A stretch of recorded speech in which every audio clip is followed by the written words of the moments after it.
আমরা যে গত ক্লাসে পড়ছিলাম এখানে যদি একটা উদ্ভিদের পাতা হয়, তো এটা যদি উদ্ভিদের একটা পাতা হয়, এটা যদি তার মূল হয়, আমরা পড়ছিলাম এভাবে যে উদ্ভিদের পাতা, এখানে একটা কোষ কোষ কোষ কোষ কোষ, এভাবে কোষটা নিচের দিকে নামতেছে, নামতে নামতে নামতে নামতে নামতে এই নামতে নামতে এখানে চলে আসছে। এখন বলছিলাম যে যদি এই কোষে প্রছেদন হয়, এই কোষের প্রছেদন হলো, এই কোষের প্রছেদন হলে কি হবে, এই কোষ প্রছেদন এখান থেকে সব পানি বের হয়ে যাবে। সে কি করবে, সে যদি এ নাম্বার কোষ হয়, সে এখন বি নাম্বার কোষ থেকে পানি ধার নেবে, বি নাম্বার থেকে ধার নেবে, তাহলে বি এতে চলে আসবে পানি সব, আবার বিতে কমে যাবে। এখন বি কার থেকে ধার নিবে, বি ধার নিবে সি থেকে। তো এভাবে করতে করতে আস্তে আস্তে আস্তে আস্তে সবগুলো ধার নিতে নিতে আলটিমেটলি এখানে এসে একটা কী সৃষ্টি হবে, চোষণ পাম্প সৃষ্টি হবে। কী সৃষ্টি হবে, চোষক পাম্প। এখন বলো তো এটা কিসের জন্য হয়েছে? ব্যাপনের জন্য, অবিশ্রবণের জন্য, প্রসাধনের জন্য, কোনটার জন্য? অপশন আমি দিলাম। 1 নম্বর অপশন ব্যাপন। আচ্ছা আমি অপশন দিচ্ছি, ব্যাপন। প্রশ্নটা ভাইয়া আবার বলবেন? আচ্ছা বলতেছি, দাঁড়া আমি প্রশ্নগুলো লিখি। 4 নাম্বার হচ্ছে অবিশ্রবণ।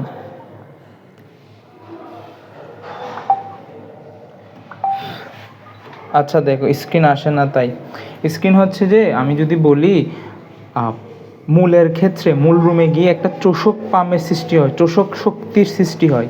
এটা কোন কারণে হয়? এটা কি ব্যাপনের কারণে, নাকি ব্যাপন চাপের কারণে, নাকি প্রছেদন, নাকি অবিশ্রবণ?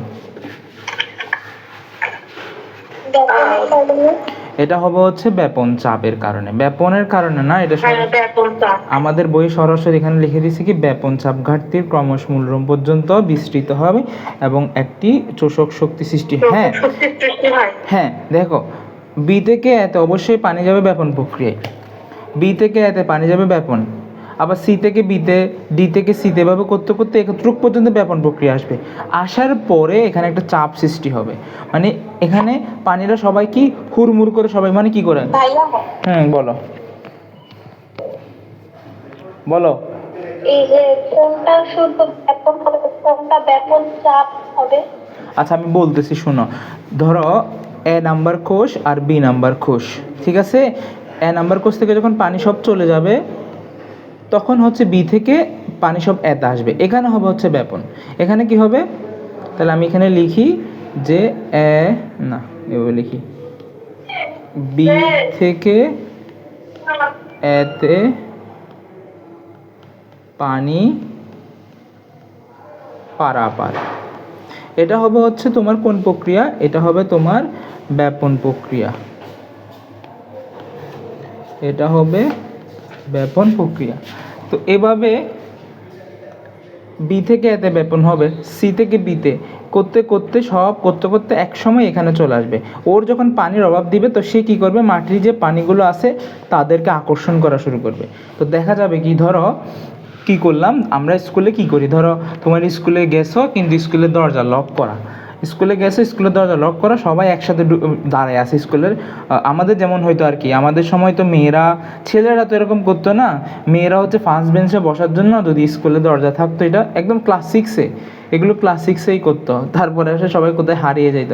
এটা যদি স্কুলের দরজা হইতো, সবাই হচ্ছে এখানে এসে দাঁড়াই থাকতো, সবাই এখানে এসে দাঁড়াই থাকতো, সকাল সকাল চলে যেত, স্কুল শুরু হইতো 10টায়, এগুলো চলে যেত 8টা বাজে। কারণ কেন? ফার্স্ট বেঞ্চে বসতে হবে। তো যখন দারোয়ান এসে দরজার লকটা খুলতো, সবগুলো হুড়মুড় করে এখানে সবাই প্রবেশ করা শুরু করছে। তাহলে দেখো একটা ছোট্ট জায়গা দিয়ে অনেকজন যখন একসাথে আসতেছে, তখন এখানে একটা চাপ প্রয়োগ করতেছে। দেখো সবাই মিলে দরজা থেকে ধাক্কা দিচ্ছে, একরকম সবাই দরজাটা ধরে আছে, একরকম ধাক্কা দিচ্ছে। তো এটাকেই বলতেছি আমরা কি, একটা চাপ। এটাকে কি দিচ্ছি, চাপ। তো এখানে কোন কারণে চাপটা সৃষ্টি হয়েছে? এই চাপটা সৃষ্টি হয়েছে ব্যাপনের কারণে, এই জন্য এটাকে বলি ব্যাপন চাপ। তাহলে বুঝতে পারছো কখন ব্যাপন চাপ আনসার দিব, কখন ব্যাপন আনসার দিব? দেখি বলো তো তোমরা আনসার দিতে পারো কিনা। হ্যাঁ, আর চোষক শক্তি সৃষ্টি হয় ব্যাপন চাপের কারণে। এই যে একটা শক্তি সৃষ্টি হয়েছে। তো তোমাদের সবাই মিলে দরজাটা ভেঙে ফেলার একটা শক্তি সৃষ্টি হয়েছে। এটা কেন হয়েছে? তোমরা অনেকজন যখন একসাথে চাপ দিবা তখন দরজাটা ভেঙে যেতে পারে। এটাই হচ্ছে ব্যাপন চাপ। অর্থাৎ পানির মূলের চারপাশে যে পানিগুলো আছে, এখানে তো অনেকগুলো পানি আছে, এখানে অনেকগুলো পানি আছে। এই পানিগুলো যখন একসাথে কোষের মধ্যে প্রবেশ করতে চাইবে তখন একটা চাপ প্রয়োগ করবে। এই চাপকে বলি ব্যাপন চাপ। আর ব্যাপন কখন হয়? ব্যাপন হবে হচ্ছে যখন আমাদের এই প্রসাধন হওয়ার ফলে এই বি কোষ থেকে এতে পানি যাবে, সি থেকে বিতে, ডি থেকে সিতে, এভাবে যখন পাশের কোষে পানি পারাপার হবে এটাকে বলবো ব্যাপন। তাহলে কি লিখতে পারি? পাশের কোষে পানি পারাপার ব্যাপন। তাহলে আমরা সবাই একটু খাতায় লিখতে পারো বা বইয়ে লিখতে পারো। বইয়ে না লেখা উচিত, এগুলো বই লেখার দরকার নেই, এগুলো মনে রাখার জন্য যে পাশের কোষে পানি পারাপার আর মাটির পানি কোষে প্রবেশের চেষ্টা। তাহলে এটা হচ্ছে ব্যাপন আর এটা হচ্ছে ব্যাপন চাপ। আই থিঙ্ক সবাই ক্লিয়ার, এতটুকু সবাই ক্লিয়ার? জি ভাইয়া। আচ্ছা, এখন প্রশ্ন হচ্ছে, প্রশ্ন 2 নাম্বার প্রশ্ন। 1 নাম্বার প্রশ্ন তো আমরা লিখছি, 2 নাম্বার প্রশ্ন, সে কোন প্রক্রিয়ায় পানি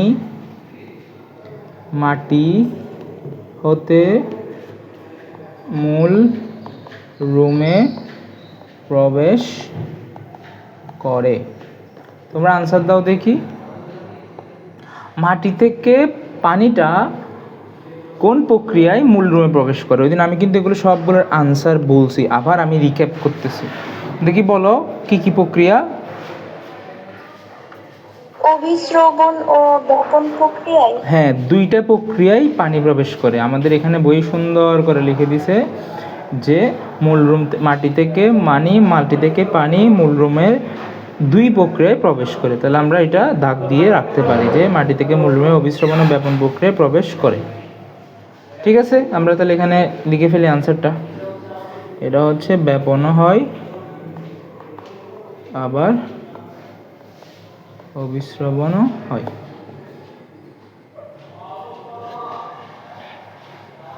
ভাইয়া স্ক্রিনটা একটু উপরে নেবেন? স্ক্রিন বোঝা যাচ্ছে এখন? এবার নিতে হবে। আচ্ছা ঠিক আছে। তাহলে আমরা জানি এখন এই যে মাটি থেকে পানিটা নেওয়ার জন্য উদ্ভিদের কয়টি প্রক্রিয়া দায়ী? যদি জিজ্ঞেস করে কয়টা প্রক্রিয়া আছে, প্রক্রিয়া বললে আনসার হবে 3। প্রক্রিয়া বললে আনসার হবে কি? অর্থাৎ এই কাজে প্রক্রিয়া বললে আনসার হবে 3টি, আর গুরুত্বপূর্ণ বললে আনসার হবে 2টি। তাহলে গুরুত্বপূর্ণ কারা কারা? গুরুত্বপূর্ণ হচ্ছে অভিস্রবণ এবং প্রসেদন। তাহলে আরেকটা যেটা বাকি রইল সেটা কি? সেটা ব্যাপন। সবাই বুঝতে পারছো? আমি যে মাটি থেকে পানিটা উদ্ভিদের একদম পাতায় নিয়ে গেছি, ওই পাতায় নিয়ে যাওয়ার জন্য আমার 3টা প্রক্রিয়া কাজে লাগছে। কয়টা প্রক্রিয়া? 3টা প্রক্রিয়া। 3টা প্রক্রিয়ার মধ্যে গুরুত্বপূর্ণ হলো কয়টা প্রক্রিয়া? 2টা। তাহলে শুধু যদি প্রক্রিয়া বলি, প্রক্রিয়া বললে 3টি, আর গুরুত্বপূর্ণ বললে আনসার হবে 2টি। তো 2টি এখানে আমাদের এখানে দেয়া আছে, অভিস্রবণ এবং প্রসেদন। আরেকটা বাকিটা কি? আনসার হবে ব্যাপন। আরেকটা আনসারটা কি? ব্যাপন। আমাদের কিন্তু এখন কি শেষ? আমরা হচ্ছে মাটি থেকে পানিগুলো সব উদ্ভিদের পাতায় অবস্থান করতে পারছি, মানে নিয়ে যেতে পারছি। এখন শুধু যে পানি উদ্ভিদ শোষণ করে এমন না, উদ্ভিদ পানির পাশাপাশি আরও কিছু খনিজ লবণ। হোয়াট ইজ খনিজ লবণ? হোয়াট ইজ খনিজ? অনেক বছর আগে, তোমরা হচ্ছে এখনও কেমিস্ট্রি শুরুর দিকে অধ্যায়, সেজন্য পারবে না, তাও আমি একটু ধারণা দিই। এখন কি হয়? যখন ভূমিধস হয়, ধরো এটা একটা পাহাড় ছিল, এই পাহাড়ের নিচে হচ্ছে এখানে অনেকগুলো ঘর বাড়ি ছিল, এখানে হচ্ছে অনেকগুলো ঘর বাড়ি ছিল, এখানে অনেকগুলো ঘর বাড়ি ছিল ধরো ঘর বাড়ি। আবার এদিকে অনেকগুলো গরু ছাগল মাঠের মধ্যে আছে, আবার অনেকগুলো মানুষ আছে। এখন কোনো কারণে এই পাহাড়টা কি হলো, ভূমিধস হলো, অর্থাৎ এই সব ভূমিগুলো এখানের উপর পড়ে গেল, মানে বাতাসে বা মানে বৃষ্টির কারণে পানিগুলো হইতে হইতে এখানে গিয়ে সবগুলো মাটির নিচে চাপা পড়লো। তাহলে কি হবে, আমাদের যে ঘর বাড়ি গরু ছাগল এগুলো সব কিসের নিচে চাপা পড়ছে, মাটির নিচে চাপা পড়ছে। তো মাটির নিচে চাপা পড়ে এগুলো হাজার বছর ধরে বিভিন্ন প্রক্রিয়ায় কিসে পরিণত হয়, খনিজ পদার্থে পরিণত হয়। খনিজ পদার্থ, তো খনিজ শব্দের অর্থ হচ্ছে মাটির নিচে, খনিজ পদার্থে পরিণত হয়। মাটির নিচে যা থাকে সেটাকে আমরা বলি খনিজ। তাহলে এতটুকু বুঝলে হয়েছে যে মাটির নিচে যা থাকে তাদেরকে আমরা বলতে পারি শর্ট ভাষায় খনিজ। আচ্ছা, এরপরে হচ্ছে খনিজ লবণ বলতে কি বুঝেছি, তাহলে তোমরা আনসার দাও। খনিজ লবণ বলতে কি হবে, মাটির নিচে যে লবণ তাকে খনিজ লবণ বলে। বুঝতে পারছো? তোমার কথা শুনি নাই। ভাইয়া লবণ না সমুদ্র থেকে পাওয়া যায়, তো তাহলে মাটি থেকে কিভাবে? তো লবণটা সমুদ্রে কি পানি আসে না, সমুদ্রের পাশে তো মাটি লাগানো পানির সাথে, ওই মাটি থেকেই তো লবণগুলো আসে। এগুলো হচ্ছে সবগুলো এমন না যে সবগুলো মাটিতে পাওয়া যাবে, খনিজ লবণ অনেকগুলো হইতে পারে। তো আমাদের মূল কথা হচ্ছে খনিজ লবণ বললেই তোমাকে আনসার দিতে হবে এগুলো মাটিতে থাকে। এখন এরা কি করে, কিছু খনিজ লবণ কি করে পানির সাথে চলে আসে, আবার কিছু খনিজ লবণ হচ্ছে উদ্ভিদ নিচ থেকে ওগুলোকে শক্তি ইউজ করে আনা লাগে। কেমন, তোমরা সবাই মনে করো ক্লাস নাইনে পড়ো, তোমাদের কিছু বড় ভাইয়া আপু আছে ক্লাস 10-এর, এগুলো হচ্ছে দুষ্টু। তোমাদের 9-এ ওঠার পরে তোমাদেরকে প্রিন্সিপাল স্যার বলছে যে তোমাদের জন্য একটা আমরা ওরিয়েন্টেশন রাখবো, যেখানে হচ্ছে ক্লাস 9 আসতে পারবে শুধু। তাহলে দেখো এখানে সবগুলো ক্লাস 9-এর বাচ্চারা সবগুলো আছে, এগুলো সব ক্লাস 9-এর বাচ্চারা ঢুকতেছে। এটা হচ্ছে ওরিয়েন্টেশন বা তোমাদের স্বাগত প্রোগ্রামে তোমরা সবাই প্রবেশ করার পরে কিন্তু তোমাদের যে দুষ্টু কতগুলো সিনিয়র ভাই আপু আছে এরা কি করছে, মাঝখানে ঢুকে গেছে। প্রিয়া এই এখানে প্রবেশ করছে, তো স্যার তার প্রিন্সিপাল স্যার তো দেখতে পাচ্ছে না যে এগুলো তো 100 জনের মধ্যে মাত্র 5-6 জন। তো ওরা কি করছে, এখানে ভিতরে প্রবেশ করছে। তো এটাও সেম যে তোমরা হচ্ছে আসলে পানি, তোমরা সবাই হচ্ছে কি পানি, আর তোমাদের যে দুষ্টু সিনিয়র আপুরা আছে ভাইয়ারা সেগুলো হচ্ছে খনিজ লবণ। তোমাদেরকে আমি চ্যাটে কথা বলতে বলছি, হ্যাঁ, এগুলো সবগুলো হচ্ছে লবণ, অর্থাৎ তোমাদের সিনিয়র আপুরা হচ্ছে লবণ। তো ওরা কোনো কষ্ট ছাড়া হচ্ছে প্রোগ্রামে প্রবেশ করছে। ঠিক একইভাবে যখন মাটি খনিজ লবণ বা মাটি থেকে যখন উদ্ভিদ পানি শোষণ করে, তখন পানির সাথে সাথে কিছু খনিজ লবণ শোষণ করে। ঠিক আছে, কিছু খনিজ লবণ মাটির সাথে, এটা তোমরা ধাগায় রাখো যে পানির সাথে কিছু হয়, সবগুলো না কিছু। এখন তোমাকে প্রশ্ন করবে যে কোন উদ্ভিদ তো অনেক বড়,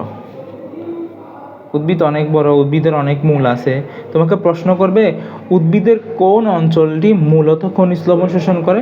আনসার হবে, দেখো তোমার এটা হচ্ছে উদ্ভিদের একটা মূল, এটা 2 দিন আগে এরকম ছিল, 3 দিন পরে এটা এরকম হয়ে যাবে, 4 দিন পরে এটা আরো বড় হবে। তো দেখতেছো যে কি দেখতেছো, এখানে প্রান্ত হচ্ছে আস্তে আস্তে বাড়তেছে, এটাকে বলা হয় কি বিভাজন অঞ্চল, কারণ এগুলো বিভাজন হইতে পারে, বিভাজন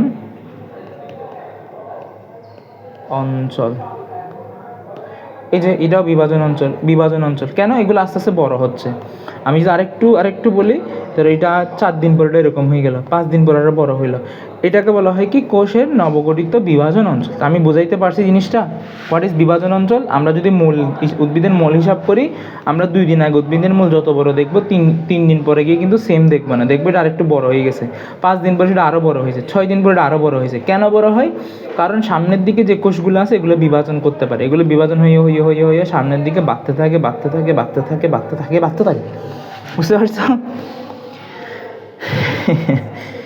এই যে অঞ্চলটাকে বলা হয় কি মূলত মূলের অগ্রভাগের কোষ বিভাজন অঞ্চল মূলত খনিজ লবণ শোষণ করে। বুঝতে পারছো সবাই? তাহলে কি কি বলছি আমি? পানি শোষণ আমাদের শেষ, আমরা শুরু করছি খনিজ লবণ শোষণ। এর মধ্যে খনিজ লবণের কিচ্ছু হচ্ছে পানির সাথে সাথে খুশি না কেন? কালকে কোনো পরীক্ষা নেই তো আসলে এই জন্য। পরীক্ষা নেই কি করব, কিন্তু তোমাদের ভাইয়ারা তো ক্লাস 10-এর এগুলো আমাকে পাগল বানিয়ে ফেলতেছে, বলে আজকেই সাজেশন দেন, কালকেই সাজেশন দেন, মেসেজ দিয়ে বলছে ভাইয়া সাজেশন দেন। যেমন কি আমি ওদের ঘরের টিচার এমনভাবে যে বলে যে ভাইয়া সাজেশন দেন না, আমি অবাক হয়ে যাই কেমনে সাজেশন। আমি তো আমার ফ্রি সাজেশন তো আমি আমার সময় মতো দিব, এখন না ভাইয়া সাজেশন দেন। আজকে একটা বলে ভাইয়া সাজেশন দেন, কি আমি যেমন কি ওর ঘরে গিয়ে পড়াই, সাজেশন আজকে রেডি করে দিতে হবে? তো এগুলো কাজ করতে হবে। আচ্ছা এতটুকু বুঝো, পড়া আগে পানির সাথে কিছু পরিমাণ খনিজ লবণ শোষণ করে। আর এটা যদি বলি কোন স্থানটা বেশি করে, সেটা হবে মূলত মূলের অগ্রভাগের কোষ বিভাজন অঞ্চল। এটা এমসিকিউতে দিবে, মনে রাখিও। এটা তোমাদের এইচএসসিতে আসবে, অর্থাৎ তোমরা কলেজে গেলে ওইটা জিজ্ঞেস করে। এখন আরেকটা প্রশ্ন, খনিজ লবণ কখন, আমরা সবাই চিনি NaCl, সবাই চিনি না? এটা তো সবাই চিনি, এটা হচ্ছে খাবার লবণ। কিন্তু উদ্ভিদ কখনো এরকম এত বড় লবণ হিসেবে শোষণ করে না। উদ্ভিদ শোষণ করে এভাবে আয়ন হিসেবে, sodium plus, chlorine minus, magnesium 2+, copper 2+, zinc 2+, এভাবে আয়ন হিসেবে শোষণ করে। তাহলে কি বললাম? আমরা বললাম হচ্ছে খনিজ লবণটা শোষণ করে কিভাবে? খনিজ লবণ শোষণ করে আয়ন হিসেবে। খনিজ লবণ শোষণ করে কি হিসেবে? আয়ন হিসেবে। খনিজ লবণ শোষণ করে আয়ন হিসেবে। এই যে আমি দাগ দিয়ে রাখছি, খনিজ লবণ শোষণ করে আয়ন হিসেবে। তার পাশাপাশি এখন তোমরা লিখতে পারো সবচেয়ে দ্রুত গতিতে হয় পটাশিয়াম প্লাস Na3-, আর ধীরে হয় ক্যালসিয়াম 2+, SO4 2-। এগুলো হচ্ছে লাগবে না তোমাদের, তাও আমি দিলাম যাতে একটু এক্সট্রা কিছু জানো। সেটা হচ্ছে কি, সেটা হচ্ছে সবচেয়ে দ্রুত গতিতে কোনটা হয়, সবচেয়ে ধীরে কোনটা হয়। বুঝতে পারছো সবাই? দ্রুত গতিতে আনসার দিবে পটাশিয়াম নাইট্রেট, পটাশিয়াম আয়ন হিসেবে বলতে হবে, বলে পটাশিয়াম আয়ন এবং নাইট্রেট আয়ন।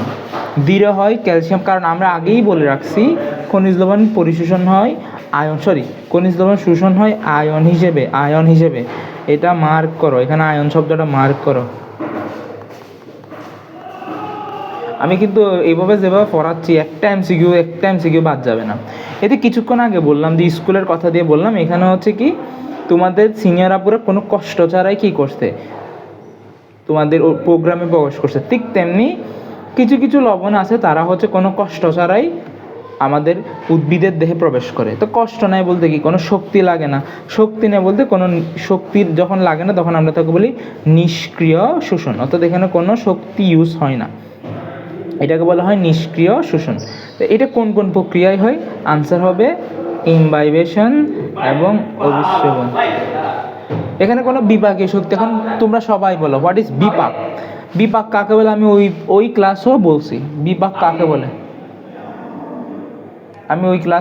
হোয়াট ইজ বিপাক।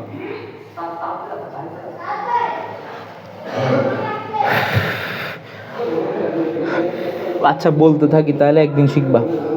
আমাদের যে গ্লুকোজ আছে, এই গ্লুকোজকে ভেঙে যখন আমরা এটিপি বানাই, এটাকে বলি হচ্ছে বিপাক। তো বিপাকীয় প্রক্রিয়া আসলে কি উৎপন্ন হয়? বিপাকীয় প্রক্রিয়া আসলে এটিপি উৎপন্ন হয়। তো এই এটিপি যদি আমরা ইউজ করি, তখন হচ্ছে আমরা বলি সক্রিয়, আর যখন ইউজ করা লাগে না তখন বলি নিষ্ক্রিয়। দেখো কোনো বিপাকীয় শক্তির প্রয়োজন হলে, তাহলে অবশ্যই তোমাকে আগে বুঝতে হবে হোয়াট ইজ বিপাক লিখবা। গ্লুকোজ ভেঙে যে আমরা শক্তি পাই বা শ্বসন প্রক্রিয়া করি, ওইটাকে আমরা বলি বিপাক। আমরা তো সবাই এটা জানি যে গ্লুকোজ ভাঙার ফলে এটিপি তৈরি হবে, এটাকে আমরা বিপাক বলবো। এই বিপাকের কারণে যে শক্তিটা পাই, এটা যদি ইউজ হয় তখন বলবো সক্রিয়, আর যদি ইউজ না হয় তখন বলবো নিষ্ক্রিয়। তখন প্রশ্ন করবে যদি শক্তি ইউজ না করি তাহলে এগুলো কোন প্রক্রিয়ায় প্রবেশ করবে, এটা হচ্ছে ইমবাইবেশন, অবিশ্রবণ, পাশাপাশি ব্যাপনও হয়। কিন্তু আমাদের বইয়ে, এই বইয়ে ক্লাস 9-10 বইয়ে ব্যাপন লিখে নেই, এইচএসসির বইয়ে আসলে অবিশ্রবণ, ইমবাইবেশন এগুলোকে বাদ দিয়ে আরও 3টা কথা লিখছে, ওগুলো তোমরা পরে কলেজে গেলে পড়বা। সক্রিয় শোষণের আবার অনেকগুলো মতবাদ আছে, নিষ্ক্রিয় শোষণের অনেকগুলো মতবাদ আছে। আপাতত এতটুকু বুঝছো কি না বলো আমাকে, যে খনিজ লবণ শোষণ থেকে আমি তোমাদের প্রশ্ন করতে পারবো কি না। আমি ধরে ধরে প্রশ্ন করবো এখন, দেখি বলো। খনিজ লবণ পরিশোষণের ক্ষেত্রে, আচ্ছা আজান দিচ্ছে, আজান শেষ করে আমি ক্লাস শুরু করতেছি।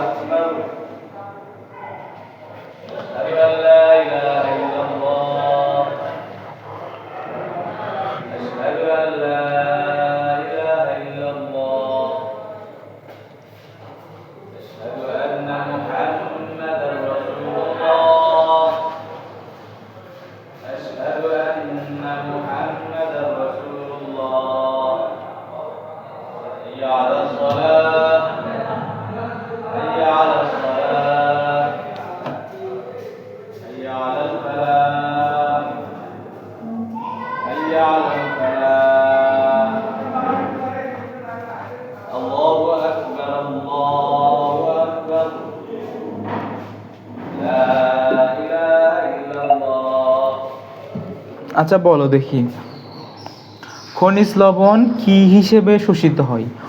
মৌল, অণু, যৌগ, আয়ন। অপশন মৌল, যৌগ, অণু, আয়ন। আনসার কোনটা হবে?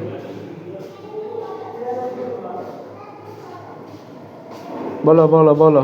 হ্যাঁ পালাই গেছে গা, কোয়েশ্চেন জিজ্ঞেস করলে পালাই যায় সবাই। তুমি বলো সোহাইব, তুমি বলো যে খনিজ লবণ কি রূপে শোষিত হয়? মৌল রূপে, যৌগ রূপে, না আয়ন রূপে?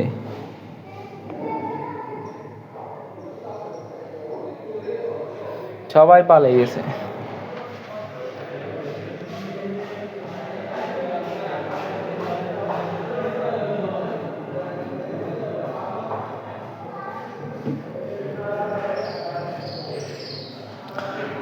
আচ্ছা ওরা কি আসবে না?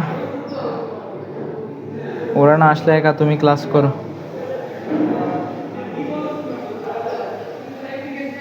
আচ্ছা দেখো এখানে লেখা আছে অবশ্যই অবশ্যই খনিজ লবণ শোষিত হয় আয়ন হিসেবে। এরপর আমরা পড়ব হচ্ছে উদ্ভিদে পরিবহন।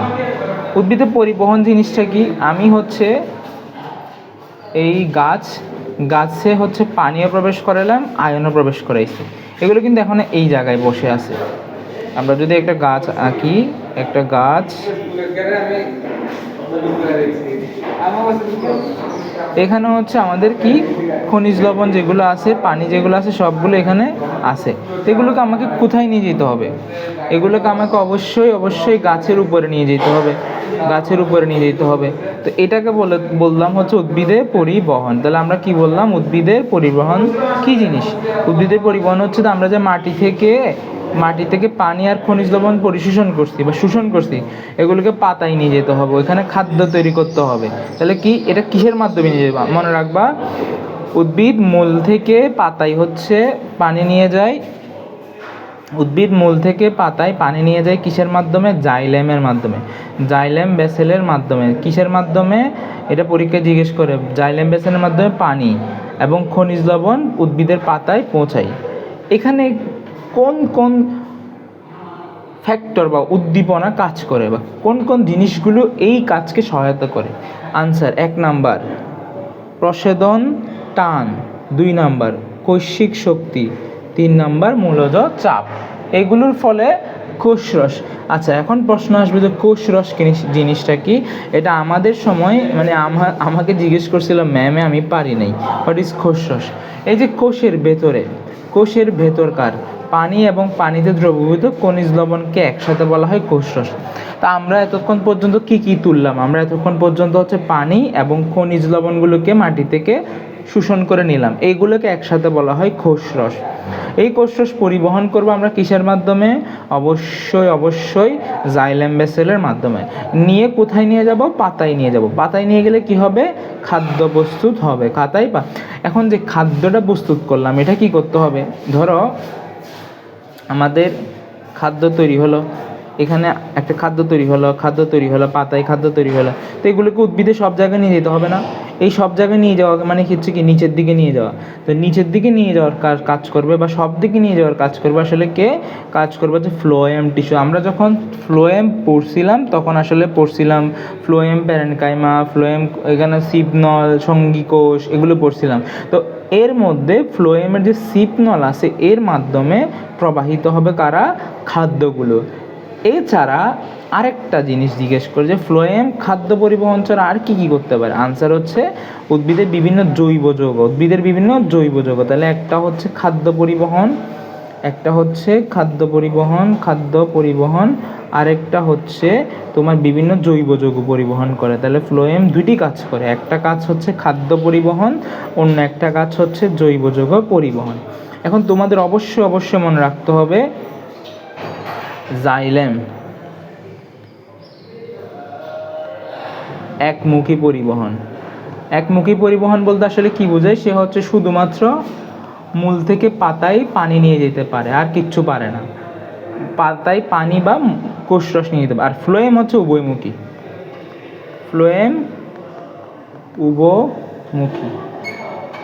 সে মূল থেকে পাতা, পাতা থেকে মূল, সব জায়গায় যেতে পারে। মূল থেকে পাতা, পাতা থেকে মূল। বুঝতে পারছো জিনিসটা? সেটা হচ্ছে কি জাইলেম হচ্ছে শুধুমাত্র মূল থেকে পাতাতে যায়। আর ফ্লোয়েম হচ্ছে কি মূল থেকে পাতা, পাতা থেকে মূল, সব জায়গায় যেতে পারে, এইদিকেও যেতে পারে। মানে উদ্ভিদের সব অংশে। আমরা জানি কি খাদ্য সব জায়গায় লাগবে, এই জন্য হচ্ছে খাদ্য সব জায়গায় নিয়ে যাওয়ার জন্য অবশ্যই ফ্লোয়েম সব দিকে যেতে হবে। তোমাকে যদি বলি যে না শুধু পাতা থেকে মূলে যাবে, তাহলে এই যে অংশগুলো কি খাবার পাবে? বাকি যে অঙ্গ, কাঠামো, এই যে কাণ্ড, এগুলো কি খাবার পাবে না। তো ও একটা খাদ্যকে সব জায়গায় ডিস্ট্রিবিউট করার কারণে সে উভয়মুখী চলন হয়। আচ্ছা, আমাদের এটা শেষ। এখন হচ্ছে প্রয়োজনীয়তা। এখান থেকে তোমরা সব পড়বা, সব পড়ার পর দেখবা হচ্ছে মূলত চলাচল বলতে কি বোঝাচ্ছে? পানি ও খনিজ লবণের চলাচলকে উদ্ভিদে পরিবহন করা হয়। বাকি সব কিন্তু আমি এতক্ষণ ধরে বক বক বক বক বক যা করছি তাই। এখন প্রশ্ন হলো, যদি ফ্লোয়েমের সিগন্যালের কোনো কারণে বন্ধ হয়ে যায় তখন উদ্ভিদের মৃত্যু পর্যন্ত ঘটতে পারে, কারণ উদ্ভিদ খাদ্য পাবে না, খাদ্য না পেলে উদ্ভিদ মারা যাবে। তো তোমরা এটা হচ্ছে গ নাম্বার অথবা ঘ নাম্বারের একটা কোশ্চেন, যে উদ্ভিদের পরিবহনের প্রয়োজনীয়তা ব্যাখ্যা করে। এটা ঘ অথবা ঘয়ের একটা কোশ্চেন। এরপর আমরা হচ্ছে আরেকটু সামনের দিকে আগাবো, সেটা হচ্ছে কি উদ্ভিদ মাটি থেকে প্রয়োজনীয় পুষ্টি, খনিজ পুষ্টি, যেমন খনিজ লবণ শোষণ করে, তেমনি মাটিতে অনেকগুলো পুষ্টি আছে, এগুলোকে বলা হয় খনিজ পুষ্টি। তাহলে মাটি থেকে সে কী কিনে? মাটি থেকে সে পানি নেয়, খনিজ লবণ নেয়, খনিজ পুষ্টি নেয়। তিনটা জিনিস সে মাটি থেকে শোষণ করে। উদ্ভিদ কয়টা জিনিস মাটি থেকে শোষণ করে? তিনটা জিনিস। তো এগুলোকে একসাথে যখন কোষের মধ্যে থাকে তখন একসাথে বলা হয় কি? কোষরস। এটা খ নাম্বারের কোশ্চেন। হোয়াট ইজ কোষরস জিজ্ঞেস করে, আনসার দিবা কি? কোষের ভেতরকার পানি এবং পানিতে দ্রবীভূত খনিজ লবণকে একসাথে বলা হয় কোষরস। এখন কোষরসের আরোহণ কীভাবে হয়? মূল পানি ও খনিজ লবণ শোষণ করছে, ঠিক আছে? তোমরা কি বুঝতেছো? আসলে কেউ কিছু সবাই তো আছে দেখি, আমি মনে করছি একটাও নাই। এতটুকু বুঝতেছ কিনা বল দেখি, কথা বলতে হবে না, শুধু হ্যাঁ বল, হ্যাঁ অথবা না। আমি তো বলে চলে যাচ্ছি, আমি মনে করছি কেউ নাই।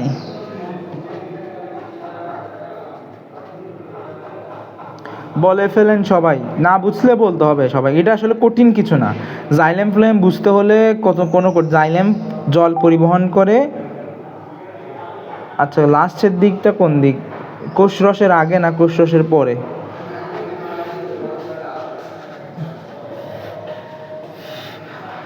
দেখো, লাস্টে পড়াইছে হচ্ছে কোষরস কাকে বলে। তো একটা কোষের মধ্যে যে পানি আছে, আর আমরা পানির সাথে সাথে আরও কি কি শোষণ করছিলাম। আচ্ছা, আমি হচ্ছে এগুলো তো পড়াইছি যে কোষ উদ্ভিদে আচ্ছা, এখান থেকে আমি রিপিট করতেছি। আমরা উদ্ভিদ যে মাটি থেকে পানি এবং খনিজ লবণ শোষণ করছে এগুলো তো পাতায় নিয়ে যেতে হবে। কেন?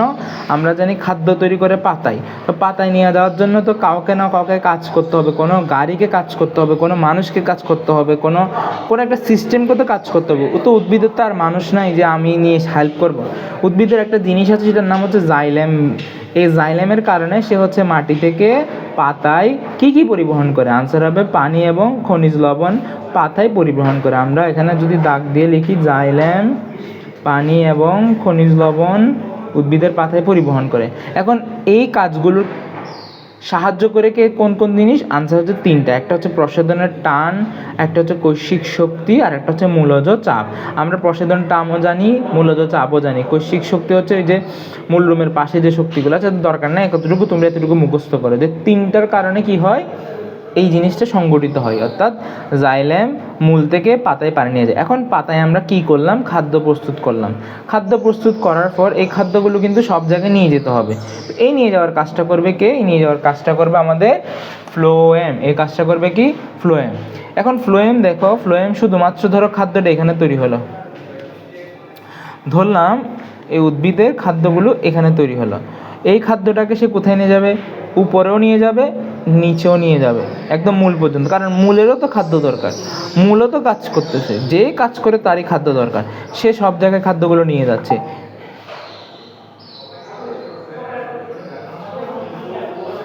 মেসেজ অপশন, তো তুমি মেসেজ লিখছো না, আবার অপশন পাও। এখন তো লিখলাম মেসেজ।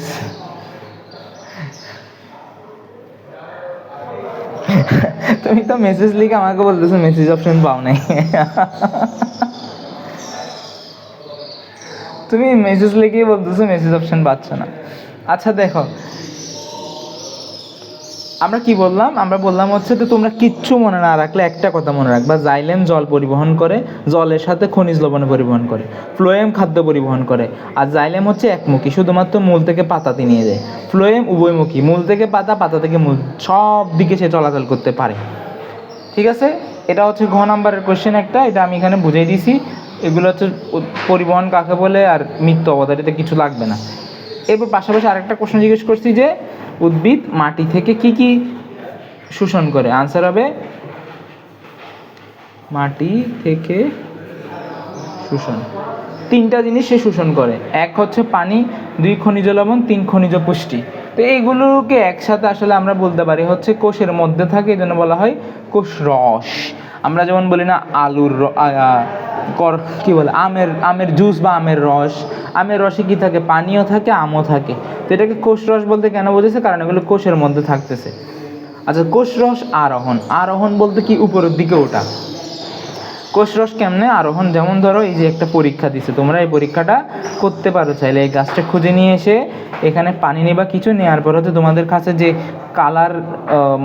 কালার রঙের যে মার্কার বা কোনো একটা কিছু থাকলে, বা কালি থাকবা, কোনো কালি থাকলে এগুলোকে এখানে ফেলবা।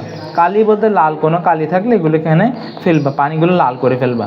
তারপর সকালবেলা হচ্ছে গাছটাকে এই পানির মধ্যে রাখবা, রাখার পরে বিকালবেলা এসে দেখবে কি এই পানিগুলো সব আস্তে আস্তে আস্তে সব পাতাতে চলে গেছে। তো এটা থেকে প্রমাণ করতে পারি কি আমরা যে উদ্ভিদে পানিগুলো আসলে কি হয়? উপরের দিকে উঠে চলাচল হয়। দেখবা এটা এখানে লিখছে, তোমাদের স্কুলে হয়তো করাবে। তো তোমাদের এই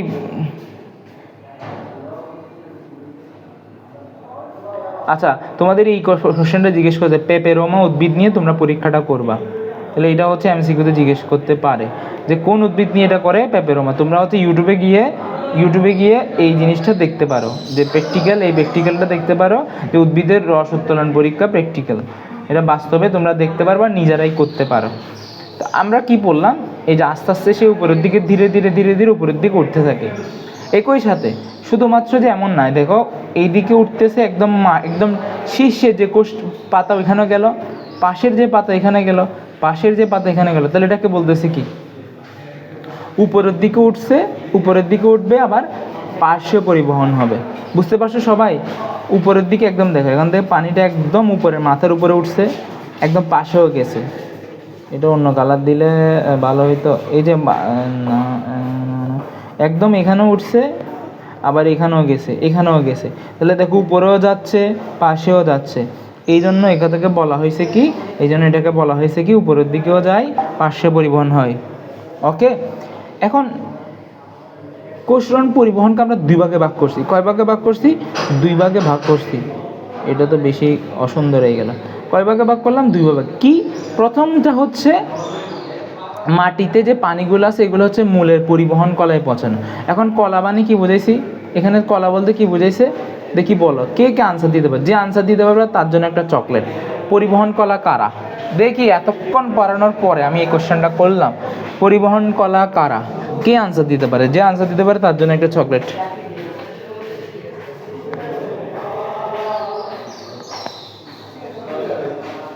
কারো সাউন্ড শোনা যায় না।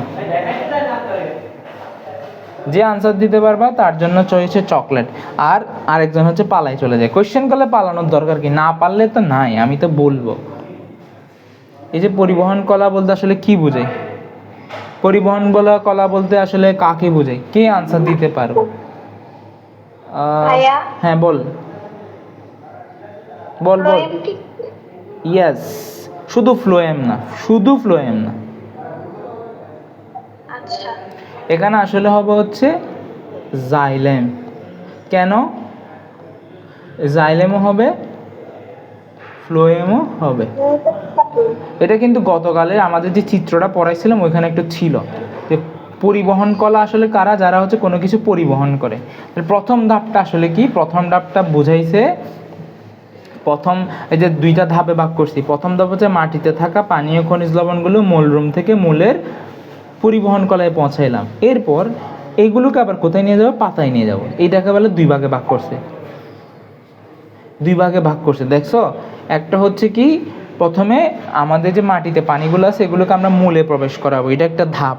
এবং মূল থেকে আমরা পাতায় নিয়ে যাব, এটা একটা ধাপ। এখন এখানে আমরা আগে থেকেই জানি কোন কোন প্রক্রিয়া কাজ করে। অভিস্রবণ কাজ করে, ব্যাপন কাজ করে, প্রসাধন টান কাজ করে। এরগুলোর ফলে কি হয়? পানি এবং খনিজ লবণ শোষণ হয়। ঠিক আছে, মূলরুম দিয়ে শোষিত পানি এবং খনিজ পদার্থ অভিস্রবণ প্রক্রিয়ায় মূলরুম থেকে পাশের কোষে যায়। ওই কোষ থেকে তা পুনরায় পাশের কোষে যায়। এভাবে কোষ থেকে কোষে পানি এবং খনিজ লবণ প্রত্যুত এক সময় মূলের পরিবর্তন। আচ্ছা, আরেকটা তোমাদের কনফিউশন জিনিস এখানে দিছে, অবশ্যই তোমরা ক্লিয়ার করে নাও, আজকেই যেন সব কিছু ক্লিয়ার হয়। সেটা কি? আমি আবার প্রশ্নটা করব।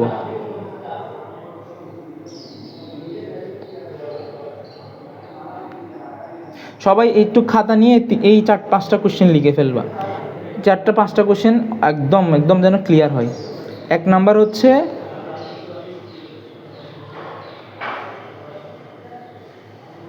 এক নাম্বার কোশ্চেনটা হচ্ছে এইভাবে যে প্রচ্ছেদনের কারণে, আচ্ছা লিখো না। এক নাম্বার কোশ্চেন, প্রচ্ছেদনের কারণে পাশের কোষ হতে কোন প্রক্রিয়ায় পানি শোষণ হয়? এটার আনসার কি পরে বলতেছি। 2 নাম্বার, শোষক শক্তি সৃষ্টি হয় কোন কারণে? 3 নাম্বার, মাটি হতে পানি ও খনিজ লবণ প্রবেশ করে কোন প্রক্রিয়া? 4 নাম্বার, মূলে একটি কোষ থেকে তার পাশের কোষে পানি পরিবহন হয় কোন প্রক্রিয়ায়? দেখি আমি একটা একটা আনসার আসি। প্রথম প্রশ্ন ধরো এটা একটা গাছ, এটা অনেক বড় একটা গাছ। প্রশ্ন হচ্ছে এখানে একটা প্রচ্ছেদন হইল। এইটা গাছের পাতা, এখানে পাতা হইতে হইতে হইতে এই যে আমি আবার আঁকতেছি, আসলে বারবার আঁকতেছি কেন? তোমাদের জন্য মুখস্থ হয়ে যায় এই জিনিসগুলো। এখানে অনেকগুলো কোষ, এখানে প্রশোধন হইল। প্রশোধন হওয়ার পরে পাশের কোষ থেকে কোন প্রক্রিয়ায় পানি আসে, সবাই আনসার দাও। এই যে এ থেকে বি থেকে এতে কোন প্রক্রিয়ায় পানি আসবে, আমি কিন্তু বারবার বলেছি আগে আনসার দে, এইটা আনসার দে, প্রশোধন একটা একটা আনসার দে, তুই স্লাইড দিলে দেখতে পারবি, বুঝছস? এখন তোকে আনসার দে আগে। আমি প্রশ্ন 1 নাম্বার, প্রশোধনের কারণে পাশের কোষ থেকে কোন প্রক্রিয়ায় পানি শোষণ হয়? আমরা যখন প্রশোধন হয়ে যাই তখন কোন কারণে আমাদের পাশের কোষ থেকে পানিটা আমাদের অর্থাৎ ব্যাপন, আর বাকিরা আনসার হচ্ছে অবশ্যই ব্যাপন। এরপর আমরা অবশ্যই জানি যে চোষক সৃষ্টি হয় কেন, চোষক শক্তি সৃষ্টি হয় ব্যাপন চাপ। এরপর কোন প্রক্রিয়ায় পানি আর খনিজ লবণ প্রবেশ করে, আনসার হচ্ছে 3টা। কি কি? 1 ব্যাপন, 2 অভিস্রবণ, 3 না ওভারঅল প্রক্রিয়া জিজ্ঞেস করলে প্রশোধন সহ, বাট আমরা নর্মালি হচ্ছে এই 2টা বললে এনাফ। কি বলবো? এই 2টা বললে এনাফ, যে অভিস্রবণ আর প্রশোধন। যদি জিজ্ঞেস করি যে কি বলে মাটি থেকে পানি পরিবহনের জন্য কোন কোন প্রক্রিয়াগুলো দায়ী, কিন্তু আমি জিজ্ঞেস করলাম কোন কোন প্রসেসটা, মানে কোন কোন প্রক্রিয়াটা ইউজ করি আমরা, ব্যাপন লিখতে পারো, অভিস্রবণ লিখতে পারো, আর 3 নম্বর তোমরা চাইলে লিখতে পারো, সেটা হচ্ছে প্রশোধন টান। ভাইয়া, হ্যাঁ বলো। যদি উল্লেখ করে গুরুত্বপূর্ণ প্রক্রিয়া তাহলে অভিস্রবণ ও প্রশোধন দিব, হ্যাঁ। আর যদি নরমালি জিজ্ঞাসা করে তাহলে এই 3টাই দিব। যদি জিজ্ঞেস করে আমার প্রশ্নটা ভালো করে বুঝতে হবে, আমি আনসারটা তোমাদের উল্টাপাল্টা না দিয়ে একদম সঠিকটাই বলি। যদি জিজ্ঞেস করে যে উদ্ভিদ কোন প্রক্রিয়ায় মাটি থেকে পানি শোষণ করে তোমার পাতাতে নিয়ে আসে, অর্থাৎ দেখো যদি জিজ্ঞেস করে পানি শোষণে কোন কোন প্রক্রিয়া কাজ করে, তখন আনসার দিবে 3টা প্রক্রিয়া। এর মধ্যে গুরুত্বপূর্ণ জিজ্ঞেস করলে আনসার দিবে 2টা। আর যদি জিজ্ঞেস করে মাটি থেকে মূলে পানি প্রবেশ করতে, কি বলছি, একটা হচ্ছে পুরা প্রসেসটা, আর একটা হচ্ছে শুধুমাত্র মাটি হতে পানি ও খনিজ লবণ কোথায় প্রবেশ করবে, মূলে। কোথায় প্রবেশ করবে? মূলে। যদি শুধুমাত্র মূলে বলে তখন আনসার দিবা ব্যাপন আর অভিস্রবণ। বুঝতে পারছো? আচ্ছা, এখন আমরা আসি, আমাদের ধরো এটা হচ্ছে একটা একোষ, এটা হচ্ছে বিকোষ, এটা একোষ, এটা বিকোষ।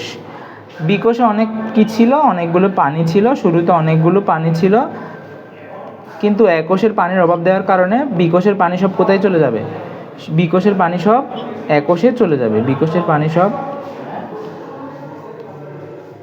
পানি সব আসলে একোষে, দূর এখানে কীগুলো হয় না, বিকোষের এখানে সব পানিগুলো চলে যাবে। আচ্ছা দেখো, শুধু যে বিকোষে পানি ছিল এমন না, বিকোষে পানির পাশাপাশি আরও কি আছে, চিনি, গ্লুকোজ, এগুলো আছে। তাহলে আমরা এগুলো কী দিয়ে মার্ক করি, আমরা সবুজ রং দিয়ে মার্ক করি। আর পানিগুলোকে আমরা কী দিয়ে মার্ক করবো, পানিগুলো আমরা নীল রং দিয়ে মার্ক করি, নীল রং দিয়ে মার্ক করলাম। এখন কি হলো, পানি সব আসলে কোথায় চলে গেল, পানি সব আসলে একোষে চলে গেছে। একোষেও কিন্তু পাশাপাশি কি আছে, অবশ্যই চিনি আছে, অবশ্যই সবগুলো কোষে চিনি আছে। এখন প্রশ্ন এভাবে দেখো, আমাদের এটা মাটি, এই জায়গায় এগুলো সব মাটি, এখানে অনেকগুলো মাটি, এখানে অনেকগুলো পানির অণু আছে, এখানে পানির অণু আছে অনেকগুলো। এগুলো আস্তে আস্তে কী করবে, একটা চোষক শক্তির কারণে সব কোথায় প্রবেশ করবে, এখানে প্রবেশ করবে। আচ্ছা, তার পাশাপাশি আমরা তো এক কোষ থেকে পানি সব আবার এই কোষে পাঠাই দিব, এখানে একটা কোষ থাকবে, তাহলে এখানে পানির অভাব দেখা দিবে না? সবাই বলো। অর্থাৎ আমরা এখানে ক কোষ আছে, আমরা বি কোষ থেকে পানি এ কোষে পাঠাইছি, এ থেকে কতে পাঠাচ্ছি। এখন এতে কিসের অভাব, পানির অভাব। এতে কিসের অভাব, পানির অভাব। এখন তোমরা আনসারটা দাও, এখানে এ কোষের ঘনত্ব বেশি না বি কোষের ঘনত্ব বেশি? না, এক কোষে তো পানি না কম, বিকোষে পানিও আছে, চিনিও আছে। তা আমরা জানি হচ্ছে কি, ঘনত্ব ইকুয়ালস টু গ্রাম বাই আয়তন। তো দেখো এখানে গ্রাম সমান সমান আছে, কিন্তু এটার আয়তন অনেক কম, মানে এক কোষে আয়তন নাই, একদম নাই বলতে, কারণ এটার ভাগফল অনেক বড় হবে। এখানে তো আয়তন পানি আছে, এই জন্য এটার ভাগফল ছোট হবে। আমরা জানি ঘনত্ব বেশি হলে আর একটা ঘনত্ব কম হলে কোন প্রক্রিয়ায় পানিটা এই কোষ থেকে এই কোষে প্রবাহ করবে? আনসার হবে এখানে অভিস্রবণ হবে। আচ্ছা, তোমরা কিচ্ছু বুঝে নেই, শুধুমাত্র মনে রাখবা আমরা যে মূলের সাহায্যে পানিটা শোষণ করছি, এটা কোন প্রক্রিয়ায় পাতাতে আসে? আনসার হবে কি? অভিস্রবণ। আনসার হবে কি? অভিপ্রবণ। শেষ, আমাদের পড়া এতটুকুতেই শেষ। প্রক্রিয়াগুলো মনে রাখতে হবে। অভিস্রবণ কোথায় হবে? পাতাতে। এই যে এখান থেকে এখানে যাওয়ার জন্য যে জিনিসটা কাজ করে এটা হচ্ছে ব্যাপন, আবার পানিটা এখান থেকে এখানে আসার জন্য যে জিনিসটা কাজ করে সেটা হচ্ছে অভিস্রবণ। মানে পুরোটা উল্টা প্রসেস। এটা বিস্তারিত আসলে আমি বুঝতেছি, কিন্তু তোমাদের বোঝানো একটু কষ্টকর। এটা অনলাইনে সরাসরি অফলাইনে হলে হয়তো আমি আরও সময় নিয়ে নিজের ফেস ইমোশন দেখাই আরেকটু ভালো বোঝাইতে পারতাম। এখানে আসলে দেখানোটা কষ্টকরই বলতে গেলে এক প্রকার। এতটুকু 5টা কোয়েশ্চেন তোমরা বুঝলে এনাফ। এগুলো পারলে এখান থেকে শুধুমাত্র তোমাদের পড়তে হবে কয়েকটা জিনিস, এই 4টা কোয়েশ্চেন পড়তে হবে। আর হচ্ছে জাইলেম দিয়ে কী পরিবহন হয়, ফ্লোয়েম দিয়ে কী পরিবহন হয়, আর কোষরস কাকে বলে, তারপর হচ্ছে খনিজ লবণ পরিশোষণ কয় প্রকারের মধ্যে নিষ্ক্রিয়টা কোন কোন প্রক্রিয়া হয়, এবং সক্রিয়তা কি, সক্রিয় কেন বলা হয়, কারণ এখানে শক্তি ইউজ করা হয়। এই শেষ, এর বাদে আর কোনো পড়া নেই। আর এখান থেকে বললাম পেপেরোমা উদ্ভিদ, এটা আমাদের চারপাশে পাওয়া যায়। এরপর আমরা হচ্ছে পরের ক্লাসে হচ্ছে এগুলো পড়বো। এই ক্লাস। ভাইয়া, হ্যাঁ বলো। ওই যে